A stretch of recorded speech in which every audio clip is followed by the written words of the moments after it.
마태복음 27장 37절부터 50절까지의 말씀입니다. 제가 한 절, 그리고 여러분들이 한 절 교독하고 마지막 절은 다 같이 한 목소리로 읽도록 하겠습니다. 그 머리 위에 이는 유대인의 왕 예수라 쓴 죄패를 붙였더라. 이때 예수와 함께 강도들이 십자가에 못 박히니 하나는 우편에 하나는 좌편에 있더라. 지나가는 자들은 자기 머리를 흔들며 예수를 모욕하여 이르되 성전을 헐고 사흘에 짓는 자여, 내가 만일 하나님의 아들이었든 자기를 구원하고 십자가에서 내려오려 하며, 그와 같이 대제사장들도 서기관들과 장로들과 함께 희롱하여 이르되 그가 남은 구원하였을 때 자기는 구원할 수 없도다. 그가 이스라엘의 왕이로다. 십자가에서 내려올지 그리하면 우리가 믿겠노라. 그가 하나님을 신뢰하니 하나님이 원하시면 이제 그를 구원하실지라.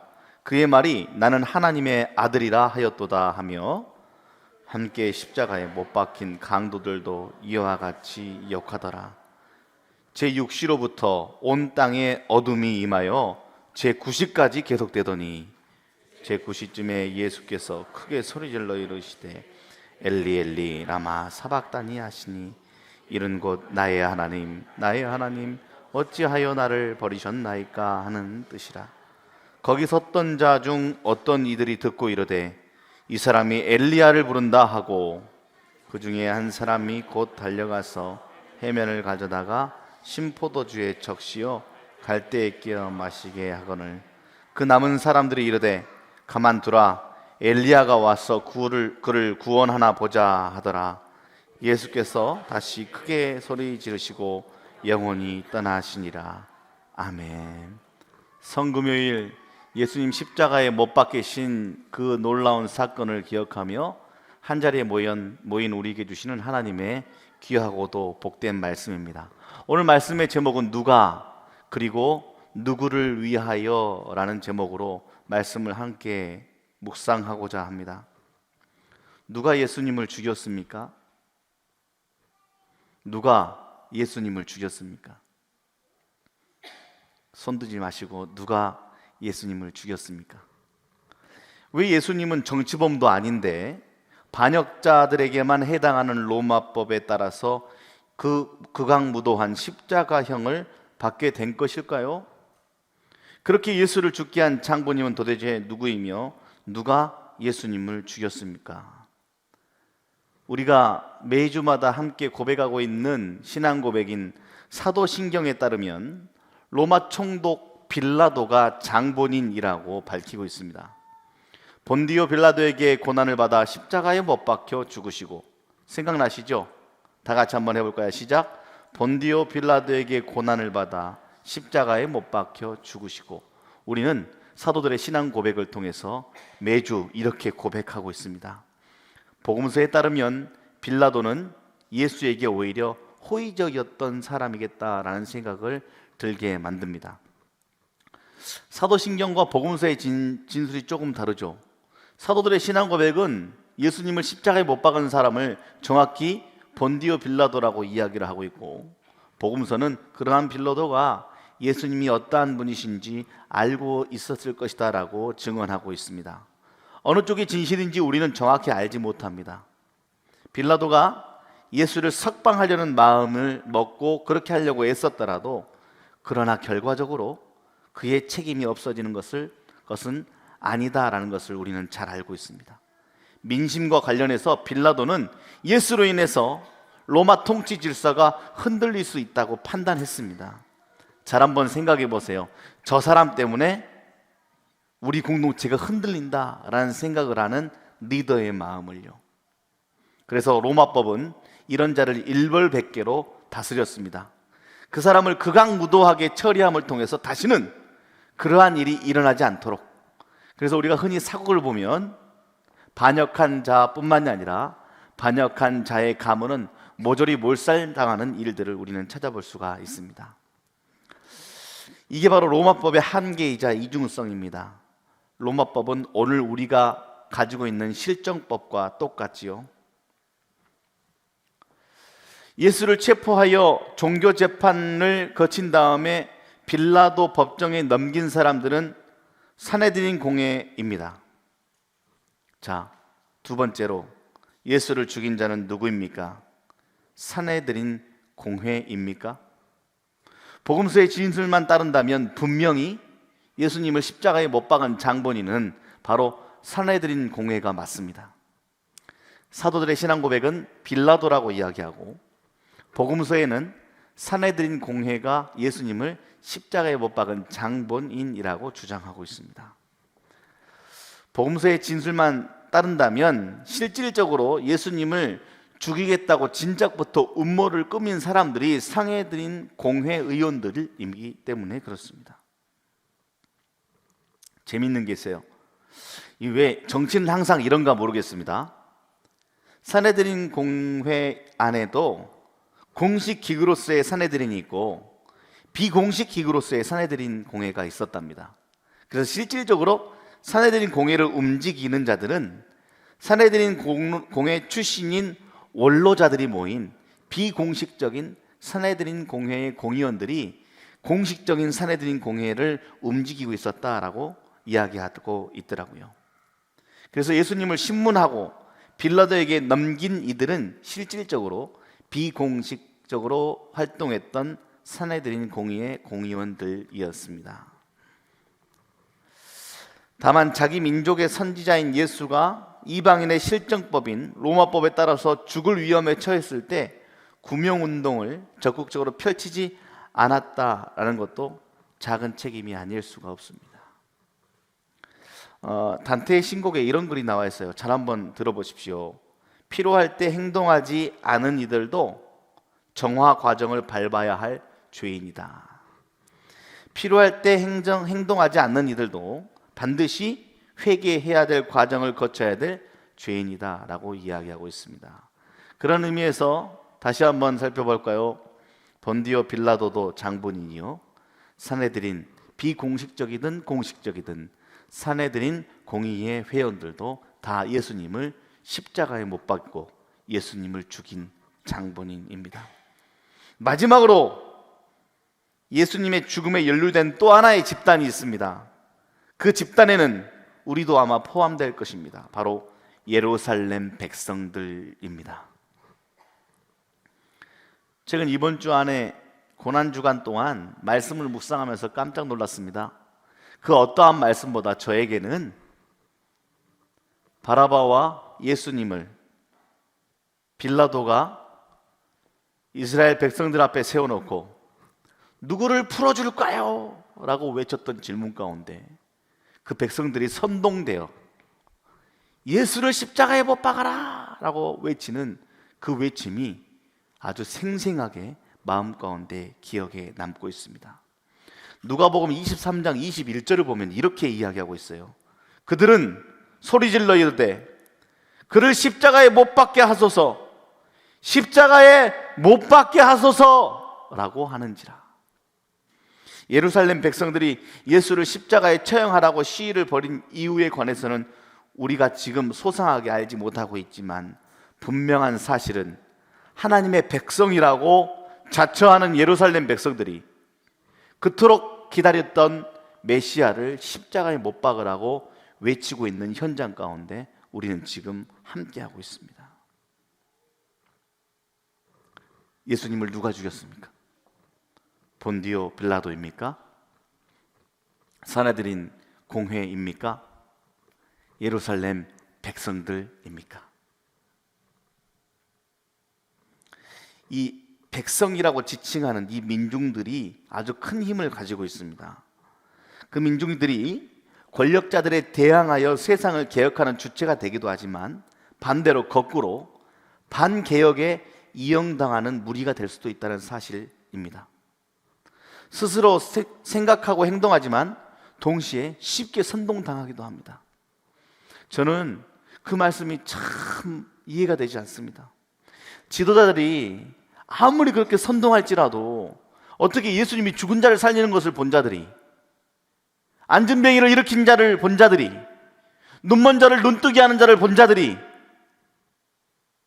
선동당했다는 이유 하나만으로 예수님을 십자가에 못 박으라고 외치게 되었을까? 이게 바로 오늘 우리가 속한 민중이라는 이름 안의 공동체입니다. 우매하다고만은 할 수 없습니다. 하지만 그 안에 가만히 들여다보면 이게 있지 않았을까요? 예수님을 십자가에 못 박아라! 차라리 죄인인 잔혹한 바라바를 풀어줘라! 라고 외치는 그들과, 그리고 사내들인 공의회 의원들과, 더 나아가 빌라도의 모든 마음 가운데 공통적으로 자리 잡은 것은 그 안에 간교하게 포장된 자신들의 욕심과 이기심이요, 그 민중을 선도하는 리더의 욕망이 가득하게 숨겨져 있을 것입니다. 지난 인류의 역사에서 볼 때 믿는 사람들이 가장 나쁘게 행동했던 일들 가운데 하나를 꼽으라고 하면 카톨릭이 공식적으로 회개했던 마녀 사냥을 들 수가 있습니다. 여러분들 마녀 사냥 알고 계십니까? 일정한 한 대상을 선정하고 그 대상을 마녀로 몰아감으로써 일반 대중들이 심리적으로 마녀를 처형함으로 만족감을 느끼는 현상입니다.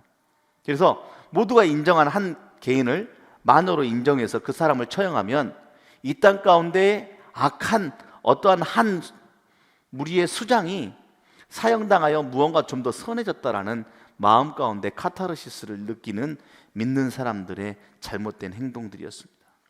중세기 유럽과 북미에서 실제적으로 벌어졌던 마녀 화형 현장들이 종종 있었는데, 마녀가 불타서 고통스럽게 죽어가는 장면을 보면서 대중들은 얼마나 심리적으로 만족하고 카타르시스를 느꼈을까? 자신의 무의식에 자리한 죄책감을 그 화형 현장에서 드러내고 있었던 것이지요. 그런데 과연 마녀를 화형시키면서 우리는 영원히 평화를 얻을 수가 있을까요? 악을 악으로 갚는다면 작은 악을 10배, 100배 더 큰 악으로 갚는 행동은 하나님이 원하시는 행동은 분명히 아닐 것입니다. 자, 이러한 마녀 사냥의 가장 대표적인 예가 바로 예수님의 십자가 사건입니다. 민중들의 욕심, 공의회의 껄끄러움을 해소하기 위하여, 빌라도의 자신의 위치를 지키기 위하고, 겉으로는 나라를 지키기 위한다는 그러한 공의가 예수님 한 분을 마녀같이 죄인으로 몰아 반역자도 아닌 온전하시고 선하신 예수님을 십자가에 못 박게 된 것입니다. 이게 오늘 우리들의 모습은 아닐까라는 생각을 한번 해봐야겠습니다. 우리가 그리스도이며 하나님의 아들이라고 믿고 고백하는 예수님, 그 예수님이 모든 인간들에게 다 버림받았습니다. 개인이 되었건, 리더 그룹이 되었건, 심지어 백성이 되었건, 이 세 그룹은 전 인류를 대변하는, 전 인류를 지칭하는 하나님의 사인입니다. 모든 인류를 통하여 완벽하게 버림받은 예수님, 오늘은 우리는 그 예수님을 묵상하고 그 예수님을 향하여 손가락질하고 침뱉고 돌을 던지는 모습이 혹시 내 모습은 아닐지, 그리고 내가 돌을 던지는 이유, 침을 뱉는 이유, 그를 모욕하고 조롱하는 이유가 도대체 어디로부터 나오는 것인지를 찾아내며 회개하는 작업을 오늘 우리가 이 자리에서 함께 해보고자 합니다. 예수님께서 잡히시기 전날 밤 마지막으로 제자들을 불러놓고 식사를 함께 했습니다. 그 식사가 예수님에게서는 마지막 저녁 식사였습니다. 따지고 보면 누구에게나 다 마지막 순간들이 있겠죠. 마지막 호흡이 옵니다. 봄꽃을 마지막으로 볼 순간이 우리 인생 가운데 찾아오게 될 겁니다. 중력을 두 다리로 느끼면서 걷는 마지막 순간이 언젠가는 찾아올 것입니다. 마지막으로 예배를 드리는 순간도 누구에게나 다 찾아오게 되겠지요. 보통은 유월절 식사라고 하면 밥상을 차려놓고 제일 연장자가 기도한 후에 시편 찬송을 부르면서 그 차려놓은 밥상을 먹는 것이거든요. 그런데 예수님께서는 이 유월절 식사의 자리에서 전혀 다른 의식을 행했습니다. 또 떡을 가져 감사기도 하시고 떼어 그들에게 주시며 이르시되, 이것은 너희를 위하여 주는 내 몸이라. 너희가 이를 행하여 나를 기념하라. 라는 아주 독특한 유월절 저녁 식사를 제자들과 함께 나누셨습니다. 또 예수님은 포도주를 내 피다 라고 말씀하셨습니다. 예수 그리스도 통해서 도대체 우리에게 무엇을 얻도록 하시고자 하는 독특한 행동이었을까? 오늘 우리가 그런 마지막 유월절 저녁 식사를 생각하며 함께 성찬 예식으로 동참고자 합니다. 사랑하는 여러분, 왜 하필 식사 자리였을까요? 우리가 평소에 밥을 먹고 물을 마셔야만 생명을 유지할 수 있다는 사실을 분명하게 알듯이 예수님께서는 자신의 몸과 자신의 피라고 지칭한 성만찬 예식을 통하여서 예수 그리스도를 통해서만 생명이 온다는 사실을 계속해서 알고 기억하도록 하시고자 남기신 최후의 만찬이셨습니다. 근데 이게 사실 명확하지가 않아요. 우리가 밥 안 먹고 물 안 마시면 목마르고 배고픈 것처럼 무언가 예수님에 대해서 조금만 감도가 떨어지면 갈급해지고 그래야 될 텐데, 예수님이 이게 나의 몸이다, 나의 피다, 먹고 마시는 자는 영생을 얻게 될 것이다 라는 말씀이 명확하지가 않아요. 그냥 예수 믿으면 천국 간다, 예수 믿으면 심지어 어떤 사람들은 부자 될 것이다, 어떤 사람은 어려움 없이 축복만 받을 것이다 라고만 생각해 버리면 맞는 부분도 있지만 깊이 있는 예수님의 성만찬에 선포되어진 말씀을 이해하지 못하고 그냥 살아가는 사람이 되어버릴 것입니다. 오늘 성만찬의 예식을 통하여 다시 한번 기도하는 마음으로 간절하게 나에게 생명을 주시는 예수님을 만나는 시간이 있으시기를 바랍니다. 하나님이 죽은 자 가운데서 예수님을 살리셨죠. 그를 죽음과 혐오와 저주와 부활의 첫 연매로 하나님은 우리를 성만찬의 자리로 초대하고 계십니다. 그런데 그 자리에 혼자가 아니라 하나님의 아들이신 예수 그리스도, 그 예수 그리스도가 이 성만찬의 자리 가운데 동행하시어 우리가 그것을 먹고 그것을 마시게 될 때에 나와 늘 동행하심을 기억해 하도록 하실 뿐만이 아니라 실제로 나와 동행케 하시는 은혜로 함께 하신다, 오늘 이 밤에 유월절의 식사와 같이 약속하여 주실 것을 믿으시기를 바랍니다. 말씀을 한번 정리해 보고자 합니다. 세속사회에서 활기차게 사는 분들은 교회 생활이 밋밋하게 여겨질 수가 있습니다. 그런데요, 사실 여러분들 가만히 생각해 보십시오. 교회 식구들이 밋밋하게 살던가요? 저는 한 성도의 고백을 들었습니다. 아이고, 제가 교회에 다니지 않았더라면 어떻게 살았을까요? 저도 한 성도에게 물어봤습니다. 와, 교회 생활이 이렇게 재밌는데 교회 다니지 않는 사람들은 도대체 뭐하고 놀까요? 무슨 재미로 살까요? 라고 물었더니 나름 재밌게 산다고 하더군요. 세상에서 활기차고 거기에 집중한 사람들은 교회 다니는 사람들의 생활이 이해가 되지 않을 것입니다. 마치 이것 같습니다. 친구들과 맛있는 음식 먹고 기분 좋게 술 마시면서 인생을 즐기는 사람들은 혼자서 책 읽고 혼자서 독백하는 사람들의 삶을 불행하다 여기는 것과 똑같은 일이 될 수도 있습니다. 그렇다고 해서 저는 혼자서 책 읽어야 된다, 무조건 교회 생활 이외에는 다 끊어야 된다라고 말씀드리는 것이 아닙니다.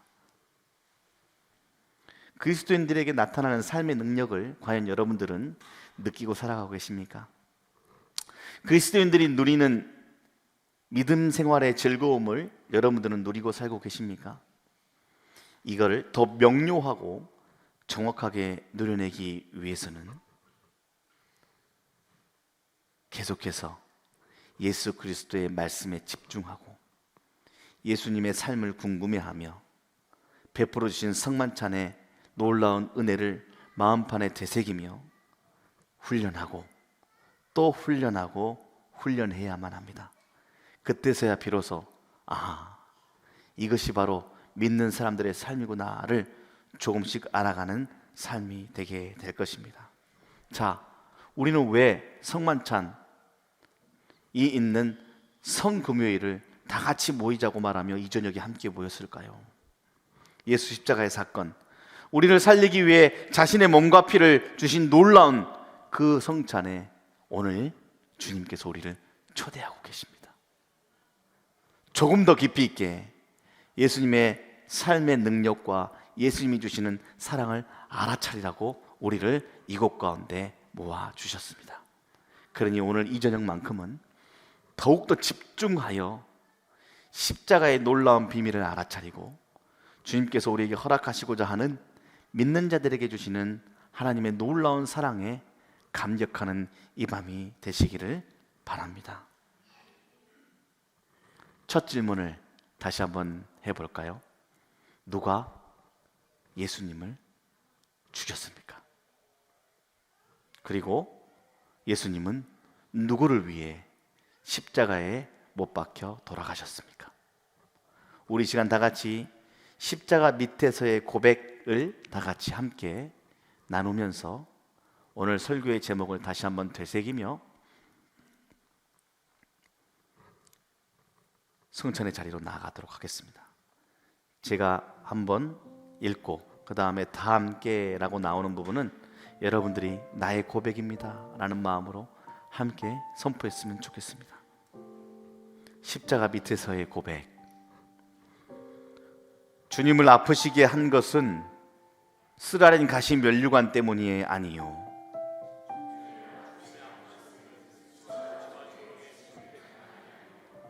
주모님을 아프시게 한 것은 매섭게 내리치는 채찍질만이 아니요 주님을 아프시게 한 것은 못박힘과 창에 찌실만이 아니요 주님을 아프시게 한 것은 피 흘림과 상처의 고통만이 아니요 주님을 아프시게 한 것은 우리의 매몰찬 배반입니다.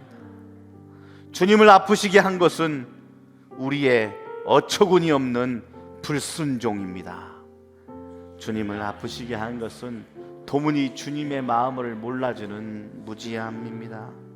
주님을 아프시게 한 것은 우리의 믿음 없음과 가벼움입니다. 주님은 그런 나 때문에, 그런 나의 죄 때문에 십자가에 달리셨습니다. 아멘.